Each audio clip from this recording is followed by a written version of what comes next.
سابق اولمپئن رشید الحسن کو وزیر اعظم عمران خان کو جھوٹا قرار دینا بھگتنا پڑ گیا اور پاکستان ہاکی فیڈریشن نے ان پر 10 سال کی پابندی عائد کر دی۔ ہاکی فیڈریشن کے مطابق پابندی اس لیے عائد کی گئی کہ رشید الحسن نے وزیر اعظم عمران خان کے بارے میں بہت توہین آمیز بیانات دیے تھے۔ تاہم رشید الحسن کا کہنا ہے کہ میں نے صرف وزیر اعظم عمران خان کو جھوٹا قرار دیا تھا اور پابندی کے فیصلے کو عدالت میں چیلنج کیا جائے گا۔ ان کا کہنا تھا کہ عمران خان وزیر اعظم بن کر کوئی خدا نہیں بن گئے جو ان کے بارے میں جائز تنقید بھی نہ کی جا سکے۔ یاد رہے کہ hockey legend Olympian Rashid ul-Hassan Olympics 1984، world cup 1982، Asia cup 1982 اور 1985 اور جونیئر ورلڈ کپ 1979 کا گولڈ میڈل جیتنے والی ٹیم کے بھی رکن رہے۔ پاکستان ہاکی فیڈریشن کے سیکرٹری آصف باجوہ نے اولمپئن رشید الحسن پر پابندی کی تصدیق کر دی ہے۔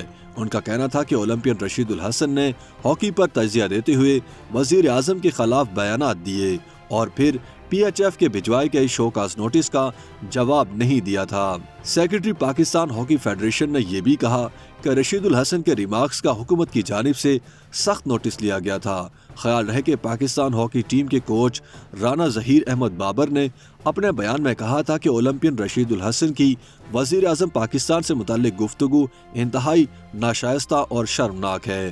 انہوں نے کہا کہ اولمپئن رشید الحسن نے عمران خان کے نام آڈیو پیغام میں غیر سنجیدگی کا مظاہرہ کرتے ہوئے ادب و اخلاق کی تمام حدیں پھلانگ ڈالیں۔ قومی ہاکی کوچ رانا ظہیر احمد نے کہا کہ اولمپئنز ہمارے لیے قابل احترام ہیں، لیکن افسوس کا مقام ہے کہ رشید الحسن اپنی اس گفتگو سے نئی نسل کو کیا پیغام دینا چاہ رہے ہیں۔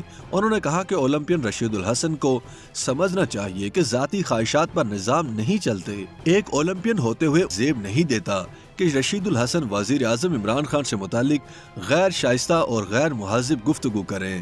انہوں نے کہا کہ رشید الحسن کا یہ عمل شرمناک ہے اور پاکستان ہاکی کمیونٹی اس کی مذمت کرتی ہے۔ دوسری جانب رشید الحسن نے ہاکی فیڈریشن کے فیصلے کو شرمناک قرار دیتے ہوئے کہا ہے کہ ان پر عائد کی گئی پابندی غیر قانونی ہے۔ انہوں نے اس پابندی کو عدالت میں چیلنج کرنے کا اعلان کر دیا ہے اور کہا ہے کہ میں نے صرف یہی کہا تھا کہ عمران خان جھوٹ بول رہے ہیں۔ کیا میں نے کوئی غلط بات کی تھی؟